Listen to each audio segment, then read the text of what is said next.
All right, I got it. How you doing, brother? I'm good, can't complain. I'm out in the Dominican Republic. Oh, nice. That you did the whole quarantine out there? Yeah. I think it was one of the smartest moves I made. It probably was, to be honest. Man, where I'm at is, it's private. I get to walk around still. I get to ride my bike. Things are closed, but, where I'm at is kind of, we're still able to see nature a little bit. You got you by the ocean? Yeah. I ride my bike to the beach in the mornings, and nobody's there, but it's beautiful. Yeah, so it ain't no such thing as probably beaches being closed there, probably. Well, they closed them because where I'm at was like a big tourist area, right? So literally was here probably 2 months ago with Evan Ross and a bunch of people who was out here hanging. Yeah. But all the beaches are closed. But, like when I ride my bike, I'm like the only one there. So it's like if I try to chill there for an hour, they might tell me to leave. But when I get there, I sit down for a little bit. Nobody says nothing. I ride off. Oh, that's good. That's cool. And that's where you're from, right? Yeah. I'm from the Dominican Republic. Your family's still there, I imagine. A lot of family, but, a lot of them went to New York. So my mom and my brothers, everybody's in New York City now. Yeah. That's why I grew up in New York. Yeah, that's what's up. So let me good to see you first off. Good to see you again, man. It's been a minute. Yeah. The last time I seen you, which a lot of people don't know this, but last time I saw you, man, you was talking about opening up a restaurant together. Oh yeah. What's crazy is that I had one with the guys before with the Dolce group because I was part of Geisha. Oh. And then, Sylvan and the guys went and did Ledoux and then they did Warwick. So, when they circled back the hill spot, I was intrigued. So we were talking about it. Yeah. Like I did that deal. So, hopefully, we were supposed to open up in like May, June. So hopefully whenever this craziness is over with, we can open up, man, because that's messed up. We building over there right now. Yeah, well, I'm there. I'm gonna be supporting. Yeah, got to. Y'all still have the Mexican? Yeah, it's still Latin. Yeah. So you got to come. Yeah. I'm gonna come support. They told me you was the whole reason of that. Well, I've been pushing the Latin thing with them for a long time. Yeah, because you told me when you come to LA, it's hard for you to find it. Good ones. Yeah.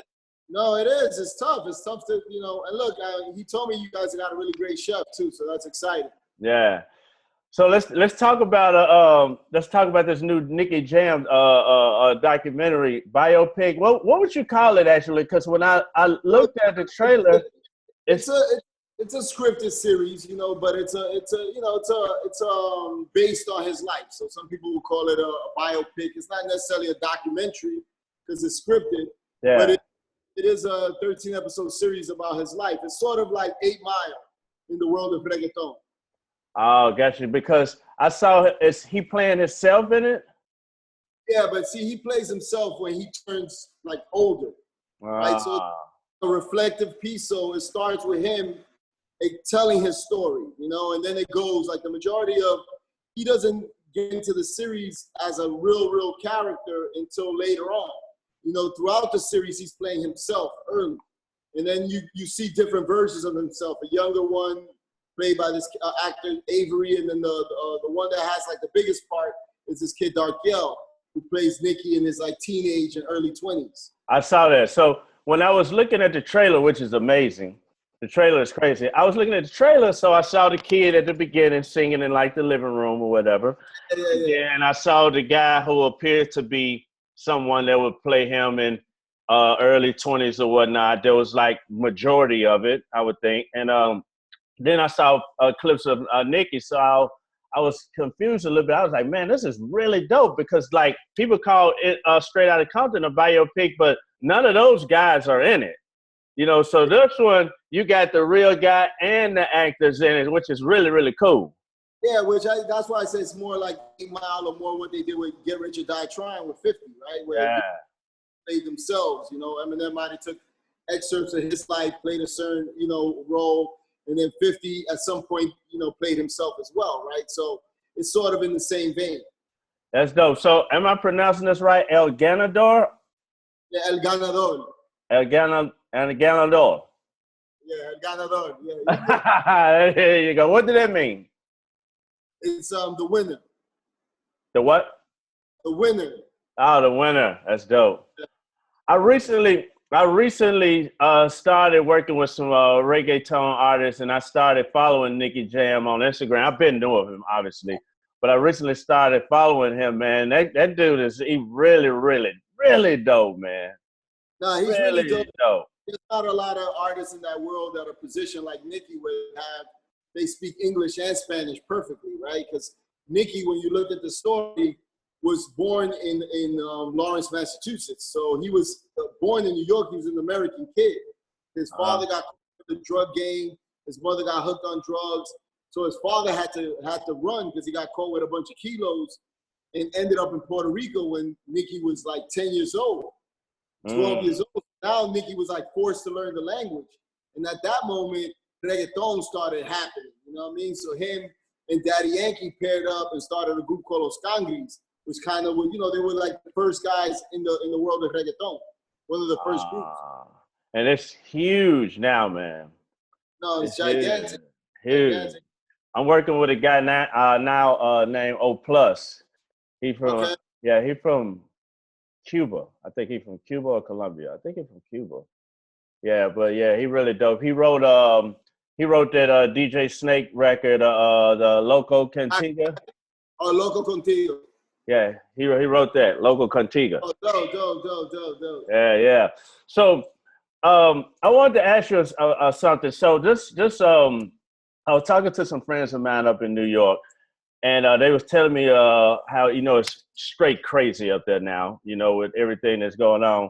So, I wanted to ask you a couple of questions. One thing I wanted to ask you before I get into the crazier parts, I wanted to ask you, like, how do you feel, if you don't mind talking about this, how do you feel about the new immigration laws?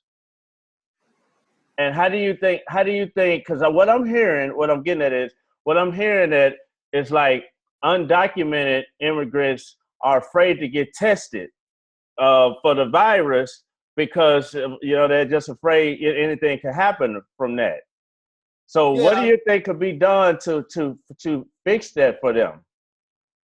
You know, it's I think we're living in a weird time, and sometimes the president makes these remarks against immigrants, especially on the Latino side. Mm-hmm. And he makes remarks that are, you know, sometimes just extremely rude and wrong, right? And a lot of the Latinos, especially, you know, that are coming into the United States that are undocumented, you know, because a lot of the people we're talking about, especially in New York, you know, it's predominantly Latino, right? And they're afraid. New York, Texas, LA, Arizona, like they're afraid to go out and get tested because, you know, if they were to get the coronavirus, they don't have papers in this country, right? So they could potentially get thrown out.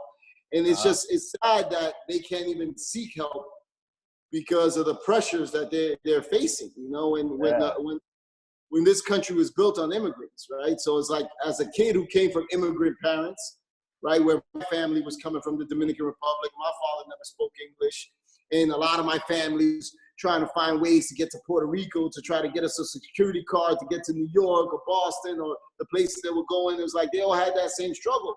And most of the people come here to work for a better life, you know, and you know, and sometimes the powers that be sort of express these comments and they throw it out at a whole culture, which is wrong, you know? Yeah. So are you involved in any kind of like situations or something? If it's people out there that would like to help them or anything like that, you involved in at the moment or not yet? Well, not at the moment directly like that. I try to do as much as I can in the Dominican Republic. I've done things here, especially, you know, for people in need. And a lot of my friends are involved with a lot of stuff when it comes to like even just getting people to vote on certain topics. A cousin of mine was working in sort of DC for years. And anytime that there's information or ways that I can help, I always try. You know, at least let my voice, you know, and use my platform to spread the word or get people engaged in something. Yeah, that's good. That's good. So down there in in the Dominican Republic, is it as crazy as it is in America, as far as like people, the deaths? Obviously, it's smaller, but yeah, you know, and where I'm at is not as crazy. In a couple of places, Santiago, Santo Domingo, it's a little bit hectic, and the military's hardcore here, right? So when they shut the country down and they do a quarantine, it's not like somebody walking down the street just gets a pat on the shoulder and they tell them to go home, right? They're a little bit more forceful here, a little bit more hardcore. So people have been paying attention, people have been listening. But yesterday or 2 days ago, there was a guy, a preacher, who said that he was going to cure the coronavirus. And 2,000 people at least left the quarantine and followed him to the beach. And he said once he put the cross in the sand, coronavirus is going to be gone. So many people are heated because now they're like, whoa, there's like 2,000 people potentially that could get infected. Wow. So some people are asking for them to quarantine that whole sector, you know? So, wow. So it's, you know, but, you know, you can't blame people for wanting hope, you know? For yeah. Yeah, well, at least they didn't buy into the whole drinking Clorox thing. That would have been really bad. Yeah, that's crazy. So it's no way for you to leave there, or you can leave if you wanted to? I mean, I can leave, like I could drive around and stuff. I drive to the supermarket. I can go into I can go across the towns. But you can't go to America. I'm trying. There are some flights that were leaving. I'm trying to figure it out if I can I might have to go from here to Miami. I have a job that I have to finish in Puerto Rico, but I don't know if I can go from here to Puerto Rico unless I take like a small charter plane. You know, I might have to go to Miami and then Miami, Puerto Rico. Or you could take that private boat that you probably own. Exactly. All right, so let's talk about Jessy. So what age were you? Was you born in New York, or you came here at a young age? In New York. I was born in New York, in the Bronx, right by Yankee Stadium, 161st and Walton Avenue. That's where I grew up, like literally like 2 blocks from Yankee Stadium. And then when I was a little bit older, we moved to Jamaica, Queens. And then I grew up Queens. Exactly, you know. And what got you into the video? That LL had a song, the Bristol Hotel. Where that at? Jamaica. That's the block I lived on. The Bristol Hotel. Wow. And you know, that was like the popular like host stroll in the hooker hotel. And you know, my father, when he bought the house, you know, it was like a fixer-upper. You know, we didn't have money, and he was like fixing up the house as we go. We were supposed to move in like 6 months later, and when he never really saw the neighborhood at night. And at night, it was like hookers everywhere. It was crazy, you know. So you know, it's part of growing up in the hood, you know. But that song was so famous that it brought a lot of block. I'm gonna tell you a funny story about that song. Also, this was just last week. I was talking to a female friend of mine, and she was like, "I'm going to Bristol Farms. You know, that's a market in." You know, so she's like, "I'm going to Bristol." I said, "Where you going, to the Bristol Hotel?" She's like, "What are you talking about? I'm not going to no hotel." I said, "Never mind. It's an old song." Yeah, man. Years when I was leaving Jamaica, Queens, they took the Bristol Hotel and they made it like not like a group home, but like a home for like girls who have to go, they might have kids, and they sort of made it something different, a little bit kind of nice and a little more special, and try to help like people. So it was interesting what it transformed to. That's dope. So when did you get into directing? For me, it was a little bit of a long road, you know. Like we used to because my neighborhood was bad, and like my parents both worked, so there was like there's 4 of us in the household, and there was a time where like no parents were home, and my mom bought this like video camera because she always wanted to document everything we did. My mom was like trying to like, you know, all our like childhood stuff. Yeah.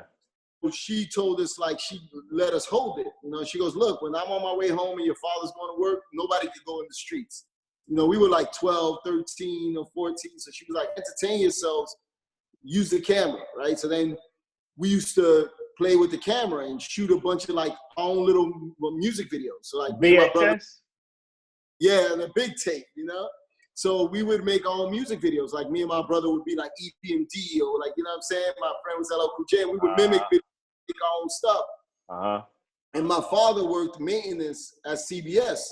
So like sometimes we would throw stuff out and there would, you know, there was stuff that was like still cool that they were like, you could take that home. And he would bring home sometimes soundtracks of like TV shows or movies. So then we would take those and put them in the movies. And, you know, we would have like my brother flying around the living room and we were just getting creative. And one day on Video Music Box, like this is like went on for years. And we were watching Video Music Box. This show, it was with Ralph McDaniels. And they talked about this audition for a film. And we were like, oh, there's probably gonna be a bunch of girls there. So we went to it. And because a lot of Latinos didn't show up, like the casting director was like, hey, you know, we needed more Latinos. There's some characters in the story, whatever. And she had us meet the director. And then we got cast as like extras in the movie. You know, the movie was called Juice, right? So all of a sudden, you know, I'm running around with Pac and Tretch from Naughty by Nature. Tretch was one of the extras too. So it was like me, my brother Tretch, and like we didn't even know he rapped at that point, right? And Pac used to always be like, yo, that kid is dope too, blah, blah, blah. They were friends. So we were just, you know, we spent like that time making this film, which was like one of the first like young sort of hip hop movies. And I saw so many people of color on set, Latinos, Blacks, and I'm like, wow, you know, I didn't know people like that looked like me did this for a living. Yeah. You know, at the time, Spike Lee was the only sort of director that was out that I kind of knew of that was African American. So I went back to college. That was my freshman year of college. I was 17 when I went back to college. I changed my major and I started studying theater and studying film. And then from that point on, I just, you know, was hustling my thing, and Pac started to blow up. Tretch started to blow up. So we were going on set of OPP, going on set of Hip Hop Array. We were running around with them. Pac did another movie in New York, Above the Rim. So I started getting exposed to the film life, you know, and then I started interning on movies to learn, and they would hire me on films. And then I just started getting my foot in the door. And there was a point where we started working on music videos, but I didn't know that some directors didn't write their concepts. Right, so I overheard one director talking, and you know, Puffy didn't like any of the ideas that were submitted. Like Hype submitted an idea, Diane Martell submitted an idea, another director submitted an idea, and I was like, I think I knew what he was talking about because I overheard the conversations. So they were like, "You think you're so fucking smart? Why don't you write a concept?" I wrote a concept and bought the concept from the director. And it was Money, Power, Respect with DMX and the Locks. Wow. And then at that point, people were like, oh shit, maybe the kid is right. So they started sending me music and I started writing treatments and concepts, you know? So now it was like, I started working close with a director named Diane Martell, and she was like gigantic at the time. I remember her. So she had a team of writers and stuff, and I was one of the guys that was writing. So then I was writing concepts with her and doing stuff, and that led to me, these reps, Robin Frank and Jelena Stewart, that were working on, Mark Glassfeld, Chris Robinson, a bunch of directors. I know them. Exactly. So they found out that I was writing treatments. So they would say, hey, man, we got this kid, Chris Robinson. He's coming out of Baltimore. You know, he's getting a lot of work now. So he needs like some help or to pair up with somebody to write more concepts. So they put me on Chris's team. So then Chris was doing 2-3 videos, and now he's doing 5-6 videos a month because we're just like cranking out the treatments. But Chris didn't let me write by myself. So I would fly wherever he was at, and we wrote treatments together. And we creatively became really close friends, and he's still one of my best friends to today. And, you know, one day Chris was like, yo, I'm going to sign you to my production company. And it was like sign me to Robot Films, you know, and the first job he got me was Jill Scott. You know what I'm saying? Long Walk and Getting in the Way. And I shot them both back to back, you know. And did you work on any of our videos? No, I didn't. We did a lot of stuff with Chris, man. Yeah, I know. Mark too. Yeah, no, I know. But you know, that was like right before, like I would, you know, when he was doing your videos, I was doing small budget videos. You know what I mean? So I was still like growing up there, you know. Well, you should have been working on that because he wasn't doing no small budgets. It was knocking our ass over. But he was killing it, though. He was killing it. I saw him not too long ago at a restaurant in L.A. I don't know if it was a year ago or whatever, but I saw him somewhere. Yeah, Chris is one of the best, man. He's one of the best people, man. Gentle soul, cool cat. And like we still kick it, talk on the phone for hours, try to connect, you know what I mean? And always build on like what's next, what's next, what's next. Yeah, so I was gonna ask you about Pac, because I saw the picture you posted with Pac, and how was Pac in real life, man? He was cool? I know he was. Man, incredible, man. Like, you know, I've never really met an artist that had like a spirit like that, you know what I mean? Because he, you know, he had this like revolutionary kind of vibe, but you know, he was like the coolest cat, smoked a lot of weed, but he was like a guy with an open heart. Like he, you know, like there was some issues we had on set of Juice with some kids in the neighborhood and stuff like that. And it was because, you know, Pac would meet you today, and if you was a cool cat, he would feel like he was a good guy, right? Like he was just like, he's not gonna judge you. He was like, showed you love, like might let you in his trailer or whatever, you know. But some guys can be grimy, you know. They're not like guys that you can always, you know, not everybody you should open your doors to, you know what I mean? But Pac was a street kid. He was a kid that was super passionate, you know what I'm saying? And I remember we were working like during Juice, he wasn't a star yet. Right? He only had a song with Digital Underground. Like by the time the movie came out a year later, Pac was big. But during the shooting, it wasn't like fans were coming up to him because they didn't really know him. So it's like by the time like Juice was getting ready to come out, all of a sudden Pac is like the biggest thing ever, right? And we're running around with Pac. Tretch is getting big. OPP just dropped. So it was crazy, you know? And I remember Pac had a show at this place called Trafalgar Square in Jamaica, Queens. So he's like, yo, meet me out back or whatever. So we, you know, he's supposed to get there like 12. We were there like 11:30, you know, drinking 40 ounces. Like, we want to be early. We don't want to miss Pac. We don't want to miss Pac going in, you know what I'm saying? So we're there early drinking, you know, and it's in my neighborhood. So I'm like, fuck it, we out here, we chilling. And 12:30, 1 o'clock, 2 o'clock, no show, right? So the promoters are going crazy. And the place is packed. It's like 3,000 people, you know, like a nightclub that was big like that. And then all of a sudden, man, it was like straight out of a music video. All these bands start coming back, the smoke spilling out, Pac's coming out, like the security blowing people back. And he comes with an army of dudes. So he sees us, he's like, yo, Jess, come on, man, let's go inside. We go inside. They thought the crowd was gonna get rowdy. You know, of course, Pac jumped on stage, the girls went crazy, everybody was cheering. And he goes, yo. Shirt on or shirt off? At this point, the shirt didn't come off yet. You know what I'm saying? You got to get there, you know? But it's open, though. You know? So Pac goes on stage, and he's like, yo, my bad, you know, blah, blah, blah. We got caught up in the studio. But before I go on, I want to introduce you to a cat. I want you to give it up for the notorious B.I.G. And Biggie came out. Wow. And at that time, I didn't know who Biggie was. Wow. He had one song, Party and Bullshit. He sang that, Party and Bullshit. And then at some point, you know, there's a beef that breaks out in the song, right? And when the beef breaks out, like 30 dudes jump on stage and they start fighting on stage, but people hadn't heard the record. So the whole place is like, it's like, you know, it's about to be mayhem. And then they all start jumping on stage. Can't we just all get along? I mean, it just tore it up. And we were like, who is this guy?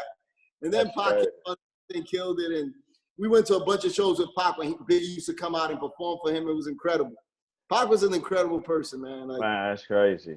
Like, always rhyming. I tell people, I say, you know, when people said he had albums that came out after, and they were like, where was all this music? And I'm like, man, this dude, like, he was always rhyming. It's what he loved. You know, he was so passionate.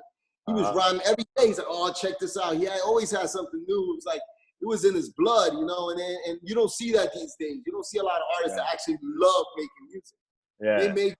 They want to make money. That's the ultimate goal. They're not passionate about the art, about the poetry, about what they're saying. You know what I mean? Like there's no passion behind the words, you know? Yeah, you got some artists, because I've been in the studio with all kind of artists. You got some artists that's like that still, you know, more leaning toward more older cats that I've witnessed myself. But some younger cats, but then you got some that don't, you know, so. Yeah, You it's know? tough. I think when in our era, everybody had to be dope. Like like you guys had no choice. Like if you weren't popping in your city, you got to crush your city and you got to crush the competition. And then you got to move city to city where they're not going to give you respect and kill it and kill it and kill it. Yeah. And the opportunities weren't there and the finances weren't there right away. So you had the passion to get to the ultimate goal. Now a rapper on one single can have a hot single for a summer. He gassed. Yeah. So like, he don't know what it was like. He don't know what the struggles. He woke up being like, black people are cool. You know what I mean? It wasn't those eras where they weren't letting people in certain stadiums, where they weren't letting people perform in certain places. Yeah. Like now a guy could go anywhere, the looks and style, you know what I mean? It's a different thing. Man, I know. Believe me, like me and Juicy, we fought. Like I was a fan of New York hip hop growing up. You know, I was around when Eric B and Public Enemy and all that was on the radio. So I was a fan of New York hip hop. Loved LL Cool J. Still good friends with Flavor Flav. I get Flavor Flav a lot of money. You know, I get him gigs here and there for different stuff. So when I first started going to New York, man, they was not feeling it. They were giving us a hard time, but like it was a dude called from New York with a heavy New York accent. He called our office phone in Memphis, and he must have called me and Juicy every kind of gay name you can imagine. Every kind of homo, everything. It was like, but after a while, Funk Master Flex started playing us, and different guys started showing us love, and eventually Tear the Club Up broke for them because they like you said, they was tearing the club up at that show you went to. That was for us. So when they started playing Tear the Club Up there, and they saw what that was about, that's when they started a little bit messing with us. Like, okay, these dudes ain't bad. What else they got? And once we got New York, I was so happy. I was like, wow. Once we got New York, I said, we can get anybody now. And New York was tough, anybody. Man. Especially then, the critics in New York are always hectic. But that's beautiful. I think that's where sometimes we strive coming out of that city, because it's like, it's like you get that hustler's ambition. You get that drive, because it's like there's hustlers everywhere and everybody's fighting for a small piece of the pie, right? Yeah. Where sometimes when I go different places, people feel more laid back. They're not as New York, Yeah. So your production company, Cinema Giants, that's you and who else that's all in that? It started just me, right? I used to have other partners and I had different companies, and then I started Cinema Giants.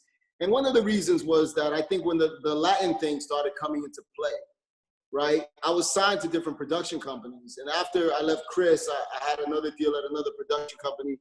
And I started my own, and I partnered with somebody else.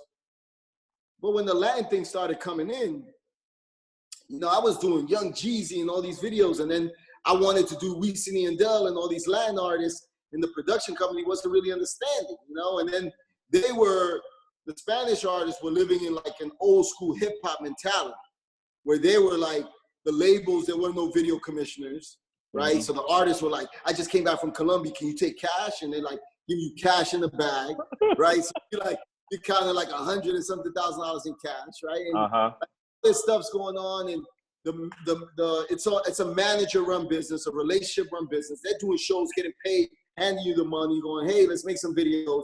And there was like no security in it outside of, I felt secure because I have relationships, right? But for the average corporate person, they weren't feeling secure. So they weren't like supportive of me necessarily doing those videos. They were like, we're not sure we're gonna get an overage. We're not sure. And I'm like, there's no overage. Yeah. This is the money they had. We gotta finish.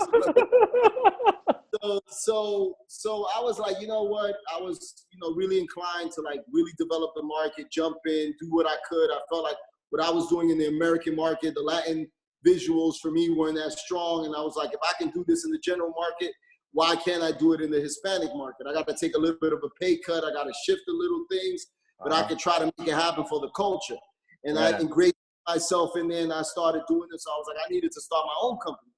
because some of the foolishness or some of the craziness I needed to do, only I was going to believe in it, right? Yeah. So I was, what? So I started my own company, and then that's sort of where Cinema Giants came, where I was like, you know, being a young Dominican kid and trying to run a business in LA, in a corporate structure, in a structure that's not always opening their doors to people of color. And not, you know, there was a lot of like obstacles we were facing, and I used to sometimes be angry or be upset about the way that they were like closing the doors on me. And I'm like, hey, my camera's not like that, you know what I mean? I'm using the same camera other people are using, but I'm getting squeezed into this box. Yeah. So one day I was hiking, and I'm like, man, I'm gonna come through this town one day like a giant. I'm gonna be stomping through here, boy. It's like they can't stop me. I'm gonna send them a giant. Yeah. And I was like, I like that. I looked it up. I'm like, nobody got Cinema Giants. Yeah. Trademark. You know what I'm saying? There you go. That story. You can finish. I'm sorry. No, but then, you know, on the music video side, it's kind of a family business. So my brother works with me, Ulysses. He oversees a lot of the casting and stuff like that. My sister's my partner on the music video side. She handles all the music videos. So a lot of the artists deal with my sister when it comes to production, and all the directors that I have signed to my company. And then, you know, I have other people that I work with, partner of mine, Julio, Luis, Eric's, you know, Priscilla. I have a team of people that we develop television and film. Yeah, so y'all did videos if I'm not mistaken, J-Lo, Cardi B, Bad Bunny, T.I., J Balvin, Daddy Yankee, Chris Brown, the list goes on and on. And you've also did movies with Robert De Niro, who is my personal favorite, 50 Cent, and you basically, I would say, made Kevin Hart, right? Well, you know what? I tell people, I said, you know, you can't stop a winner. You know what I'm saying? Yeah. So like, Kevin Hart was gonna always make Kevin Hart. What I did was give him another opportunity and a platform at a time where the studios might have been looking at Kev like he wasn't a leading man, right? Because they were being judgmental, like, oh, he's too short, he's too little, he's not the right guy to be the star of this film, right? And I took that chance because he came in with that passion. He had the energy. He was funny. He was the best guy for the job. Yeah. So it's like, I wasn't going to listen to the corporate stuff. And me, I'm not the tallest guy in the world. So I'm 5'6".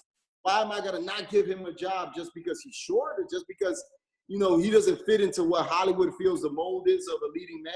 Yeah. And it's interesting, on the poster, they stretched him. Because you know how tall Snoop and them are. Yeah. And like, look at the poster, Kevin's like that height, you know, Snoop is 6'5", like, you know.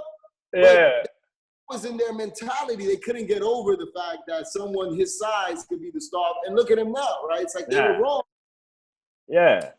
Excited, man. I think, you know, for me, Soul Plane was a great experience. Sophia Vergara was one of her first movies in the American market. Then Monique, you know, working with all that talent, Tom Arnold. I mean, it was just cool. Snoop, Meth, you know. It was crazy because things come full circle, because when I used to work with that director, we did the Meth and Mary video, you know? So it's like, that was one of the first videos I ever worked on, you know? And then to see Meth and Mary star in a film of mine, years later, you know, everything comes full circle. And Snoop, I met Snoop through like some of his boys from the street.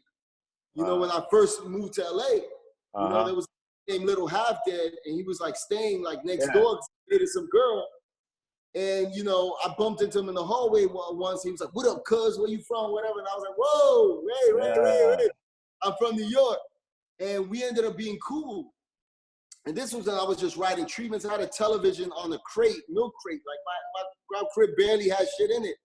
And Little Half Dead, we became really good friends. And he was like, yo, I'm going to come by your crib. I'm going to be with some of my boys or whatever. And he came by my crib with Snoop and Nate.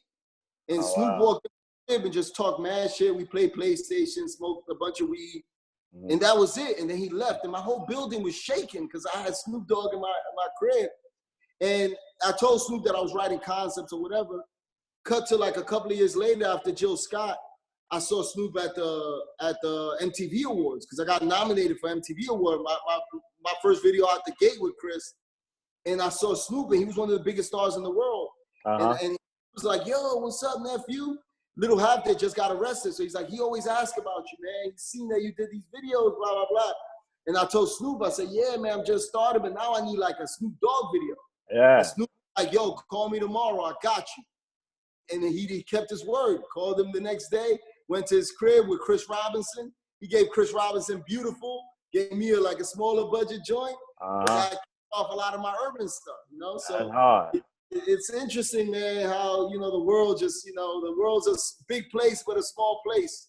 Yeah, that's why you can't burn no bridges. You know, it's like it's good y'all didn't have no beef at that original, because you never know when you're gonna be, man. Especially in Hollywood, it's so small. You're gonna run back into the same person.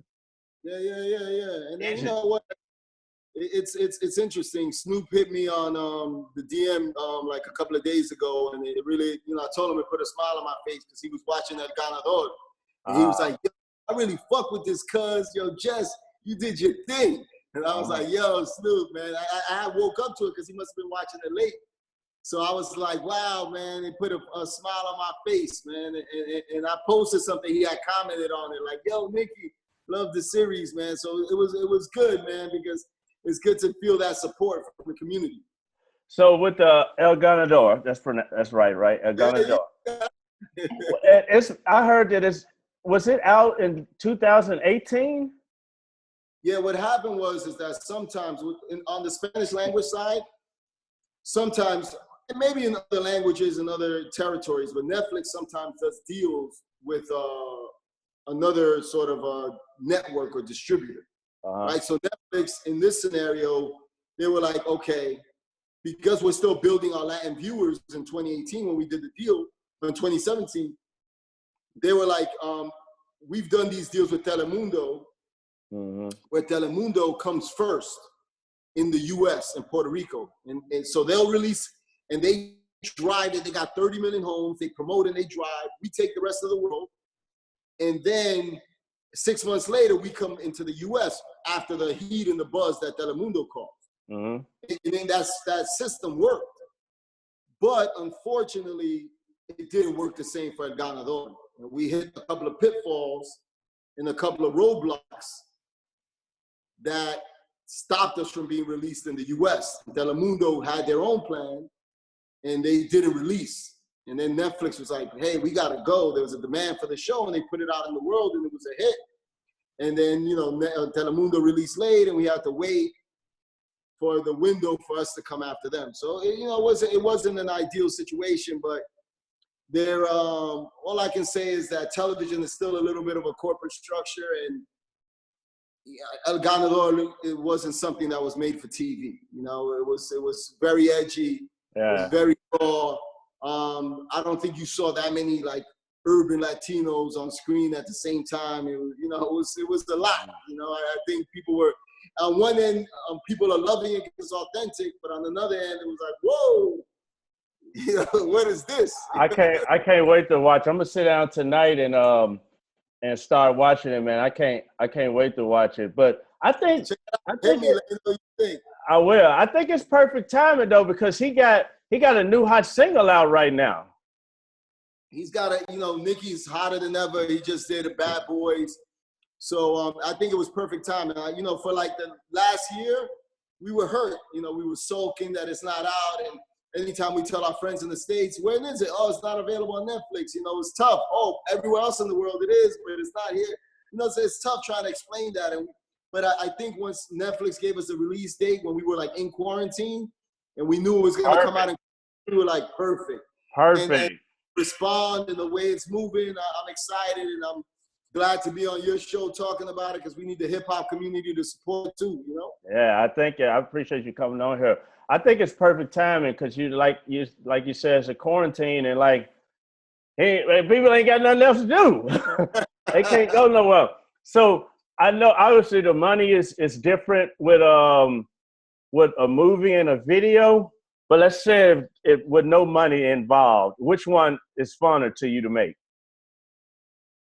I think that music videos are fun because I feel like I've gotten to a level in my career where music videos allow me a certain level of freedom, right? Mm-hmm. Where when I work with a lot of artists, they're not, they believe in the vision. So they allow me to do stuff. And sometimes the artist might turn to me and go, yo, we're in the middle of the desert. Got nothing to do with the song. And I'm like, you know what I'm saying? It's going to be good. And where television, the Nicky Jam experience was incredible. I just finished another series for YouTube Originals that, you know, the experiences are incredible. The films, you know, Soul Plane was incredible. To laugh every day, all day long is a great feeling, you know what I mean? So, but you know, in television and film, I was still new as a director, right? So I don't always have the full freedom. Netflix did give me a lot of reign to make it authentic and make it cool. So I felt really confident with El Ganador. They kind of let me do my thing. But it's not the same in terms of like the freedom. But like I'm growing to love the process of making TV much better, and that's for me the future. Gotcha. And what's your relationship with Evan Ross? That's our mutual friend, by the way. What's up, Evan? What's up, Silver? What's up, y'all? Did y'all do anything on the TV spectrum with him? So, you know, Evan Ross, it goes back to the Chris Robinson relationship, right? So when Chris did ATL, it came out of the Soul Plane, right? So my sister at that time used to work with me as my assistant, and she was learning the business, you know, but sometimes siblings, you know, we don't get along. I love my sister. We're in business now, but, you know, it's tough for, like, the brother to be your boss when you weren't used to that, you know what I mean? And she might yell at me in front of people. I'm like, yo, you can't yell at me. I'm the boss. I'm not in front of people. To talk about how you used to pee in the bed. but because we had you know, she's great at her job. I told Chris Robinson was looking for an assistant, and I was like, hey, you should hire my sister.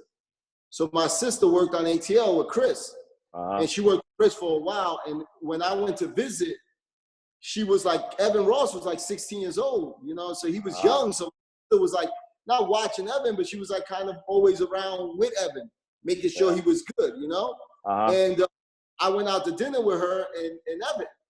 So we kicked it or whatever. And then because of that film and me hanging out with Chris, me and Evan built a strong relationship. I knew Tracy as well, you know, from a different capacity. And then in the Do era, you know, sort of we started hanging out more and became really tight friends. I was one of his groomsmen at his wedding. I was doing this film, a small film that was called at the time From Brooklyn to Manhattan. And I was having dinner with Evan one night, and I was like, yo, you should be in this movie. And he was like, I'll be in it. I'm down to come to New York with you. And he was going through the script. He goes like, the kid has one line. I'm like, yeah. But if you say you're going to do it, I'll write you in the whole entire movie. So then I came to New York, and I wrote him in the whole movie. We had a great, like, sort of film experience. And then just being friends, you know, we're developing projects together. I did a reality show with him and Ashley, you know, Evan and Ashley, you know, that was that we did. And we shot that a couple of days in the studio ourselves, like the pilot presentation that we sold to him. And that was just a conversation of us one night in the studio. And I'm like, yo, Ev, let me document this experience with you and your wife, and let me show you something, because I think there's something special here. And Evan gave me permission. We said we'll do it together as long as we can control the narrative. We did it, and, you know, we sold it to E, and we got to do that show together, you know. So it's exciting. We're building a bunch of stuff, me and him. That's dope, man. That's a good kid, man.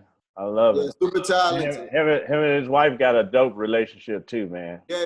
And hearing him sit up and talk about their stuff, you know, super cool, man. They was meant to be. Well, man, I ain't gonna hold you, man. I can't wait to sit down tonight and start watching the series, man. And glad he got a chance to, you know, come over here on the American Netflix, and just, I'm gonna tell everybody about it, because the trailer is crazy, man. So Dub, I'm excited, man. I look forward. Yo, hit me, man, so you can tell me what you think. I will do, man. All right, thanks for having me, my brother. Peace, man. Be safe down there, brother. Love. I will. Peace.